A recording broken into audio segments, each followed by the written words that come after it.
Hey everybody out there in YouTube land. This is Jen and Zena, and I haven't been online for a while, but I had an idea, and so I'm going to quick fire it out, and we just may have more of these quick fire videos. And I do want to explain, at the start of the pandemic, you know, my work had really slowed down, and so I was able to produce a lot more content on a super regular basis. And you have not been forgotten. I have not forgotten about this channel. So please remember that if you see a lot of space in between when I post my videos. This is BPD Woman. My name is Jen, and on this channel you will find productive, effective, positive solutions in dealing with your borderline personality disorder. And you will also find it helpful if you have CPTSD or any other kind of anxiety disorder. I am not a clinician, I am not a doctor. However, I have about 30 years of experience dealing with the disorder, having been diagnosed when I was 19 years old. And since then, I've done multiple rounds of DBT and book work. Anyway, I won't bore you with my resume. You know the drill.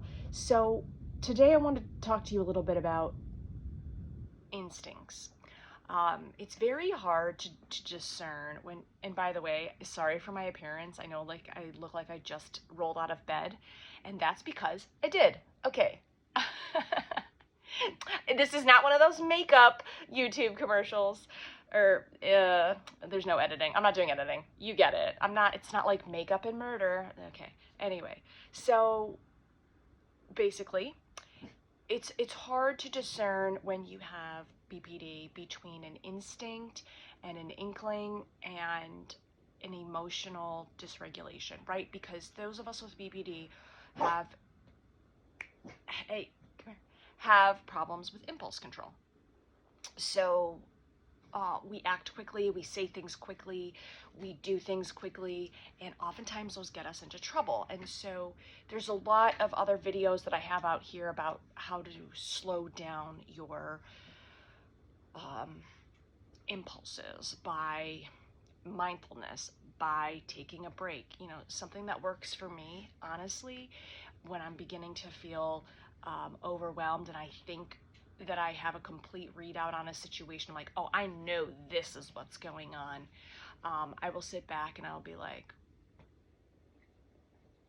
literally I'll just shake my head and I'll be like, okay. Like, I'm not doing this like in a big dramatic like movie way, but you know, I'll be sitting here like, okay, let me just think that through. Because kind of like nodding my head or looking around or, you know, tilting back a little bit, it buys you a few minutes of thinking time before something comes out of your mouth that you may regret later. So, but the truth is that those of us with BPD are more highly in tuned and very empathic. I know there's a lot of bullshit and negative talk about those with BPD, and you can suck my dick, but hate is gonna hate. But the truth is that it's been scientifically proven that those with BPD experience emotions longer at a greater intensity and can often be more tuned in with someone else's change in mood or demeanor, right? So where you may be starting, sorry, Zena, leave it. When you may be starting to pick up on someone's, maybe they're about to cry, right? And like you're in a room of 10 people and you can see one of them maybe about to cry, but maybe the other people haven't even noticed it yet, and maybe they won't notice it until the person does start to cry. You, with your more in tuned emotional empathicness, you may say, is everything okay? You know, you look like you're on the verge of tears. Now, that's an instinct, right? And in you being in tune with somebody else's emotions. We're just more highly emotional, and there's really good benefits to that. Actually, there are some really good benefits to that. Remember, it's not black and white. It's not a curse around my neck for the rest of time. So when you are noticing something like that, right?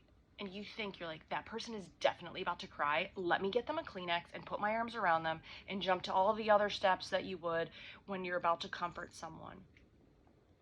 In that moment, you want to balance your instinct and intuition with intellect, meaning you want to clarify the situation, you know, instead of jumping to the 10th step, go to the second step.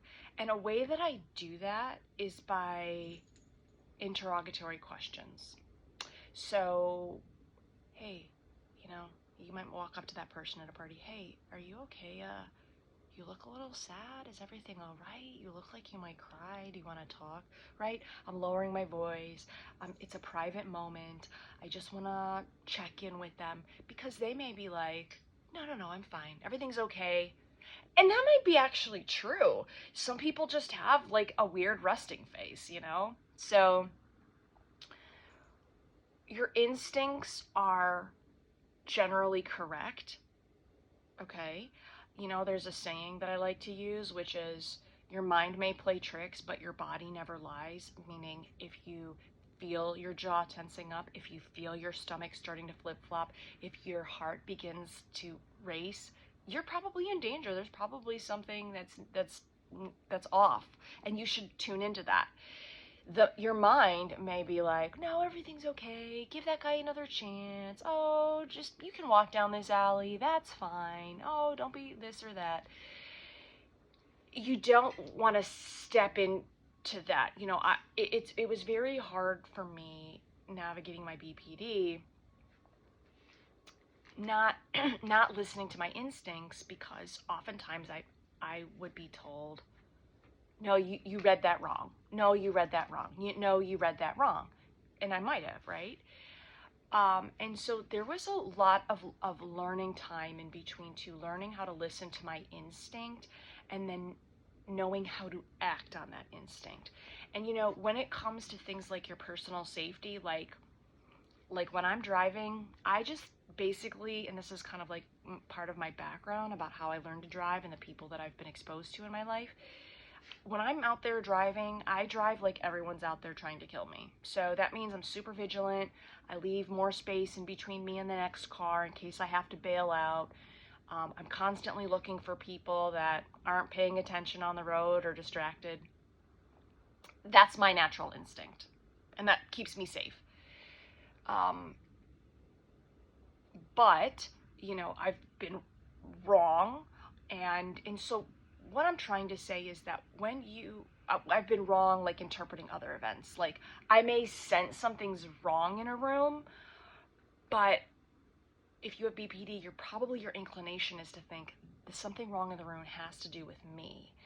And it's generally not the case at all, guys. And this is what kind of like stresses out our relationships with people, because we're like, oh, I know this is about me. This is about me, isn't this? This is about me. Come on, you can tell me this is about me. No, I know you're saying you're not mad, but you're mad, right? I think you're mad at me.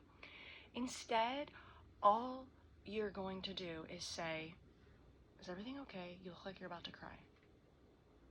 Stop there. Let them answer. Let them inform you. Sometimes they're going to be truthful. Sometimes they're not going to be truthful. But no matter what they say, you're going to have to take it and step back and be like, okay, well, if you want to talk later, that's okay. Or if they're like, actually, yeah, I am about to cry, you can be like, hey, would you like to go in a spare room and we can talk more about it? Isn't the dog so funny? All this noise going off. I haven't produced a video in months, and now it's like, da, da, da. Xena, can you give me a minute? Thank you. I love you. So I hope this makes some sense, in that trust the instinct, but follow up on the instinct. And this is for social situations. Like, if you're in like a fight or flight mode, or if you feel in danger, then yeah, you need to be more up on your heels and on your guard. That's totally acceptable. And I think, you know, as a general rule, I can say from my BPD experience is that like a lot of people have talked me out of paying attention to my instinct, because all I have ever heard is, oh, you're thinking so black and white. Why are you always so black and white? You know what, guys? Some things are black and white, like your safety. So if you feel unsafe, go with that. Are you a woman and you're at a party and there's drinking and drugs going around, and you begin to feel like a sense of unease because maybe somebody may sexually assault you? Yeah, get the fuck up and leave. You're probably absolutely right. And you know what? Better to be wrong about that situation and get the hell out of there than stick around and figure out if something's going to happen. Are you a guy? Are you a gay man? Are you walking around down the street in a maybe like super conservative area and people are starting to look at you and you're getting that feeling of the eyes in the back of your head? Do you feel like you're in danger? Yeah, get the fuck out of there. You're probably right. That is not the time to check in with people. Hey, are you about to rape me or kill me? That's not the time to check in with people. That is a situation, that is a black situation where you can get the fuck out of there. I'm giving you the okay to do that, guys. If it's a more social or nuanced situation, like at work, like at a family gathering, like with your friends, then your goal is to keep the relationship in a positive place by checking in with people.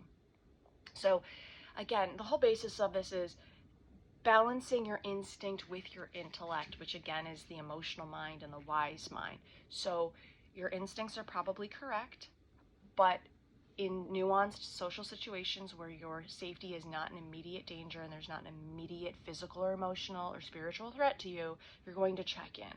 You're going to ask questions. Because when we jump in and we assume that we know what's going on, that's when relationships for us, that's when it starts to get in trouble for us and we get into situations that we regret later, and we pile on too much onto people and they get overwhelmed and they leave, or we glom onto people and